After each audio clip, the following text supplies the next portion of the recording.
Traces of mysterious society behind the rise of ancient Egypt discovered by archaeologists. Sputnik News reports.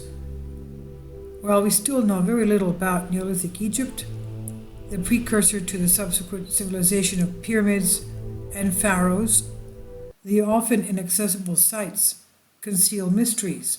They lie beneath the Nile's former floodplain or in outlying deserts.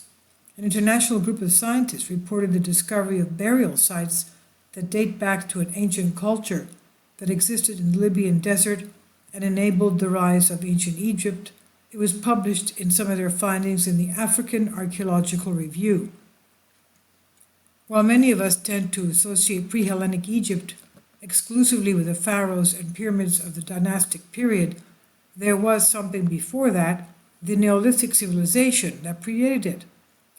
Members of the Combined Prehistoric Expedition had the permission from Egypt's Supreme Council of Antiquities, SCA, and they studied the burial sites focusing on the final Neolithic, which was 4,600 to 4,000 BC, which was built on the success of the late Neolithic, which was 5,500 to 4,650 BC, and lying along the former shores of the extinct seasonal lake near a place called Gebel Ramla. In Gebel Ramla, a unique newborn cemetery of the Neolithic Sahara, the researchers offer important insights into the mysterious ways of life of those ancient people. At that time, the climate in the desert was more humid than it is today, which allowed ancient farmers to populate that whole area. We know also, this is not part of the article, but I know that is when we had an asteroid strike that took place around 5,000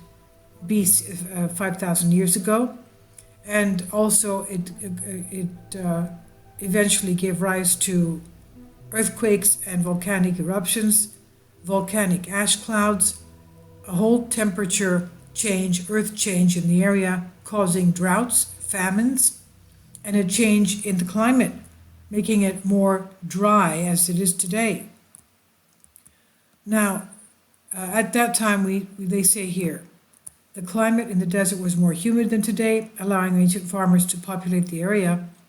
The culture was by the cultivation of livestock and the creation of megalithic structures, shrines, and even calendar circles resembling Stonehenge.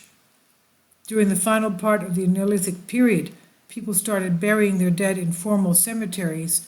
The skeletons provide telltale information about their health, relationships, diet, and even psychological experiences. In 2001 to 2003, the archaeologists excavated 3 cemeteries from this area, from the era, uncovering and studying 68 skeletons and the artifacts left in their graves.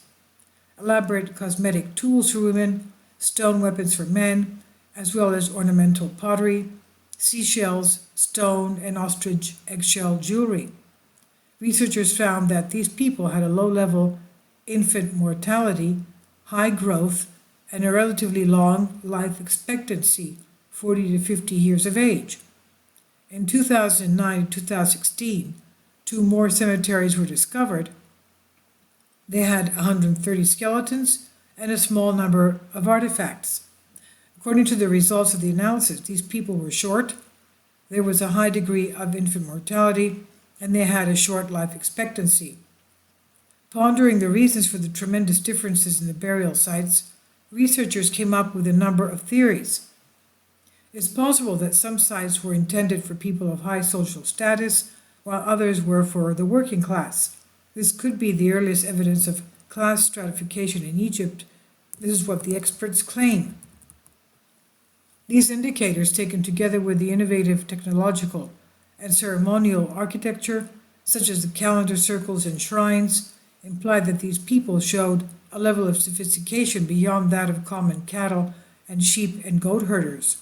The fascinating finds can be viewed in a precursor of things to come in ancient Egypt.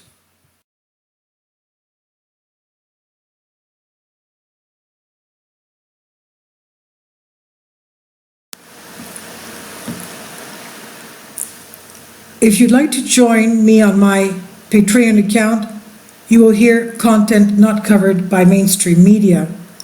These riveting stories will be based on my research, and I will state my opinions and give my personal insight on diverse and controversial subjects and world events not covered by mainstream media, and not supported by YouTube guidelines. So whatever I have on my Patreon, most of those will not be on my YouTube channel. Please consider becoming a member today. More of the most significant and important videos will be on my Patreon channel. Your support helps me to continue my research and keeps this YouTube channel alive. And we depend on your support, your generous charity, because we help economically challenged families here in Athens, Greece, in Kapota, and we also help the young generation with university tuition and the community around our church. Thank you.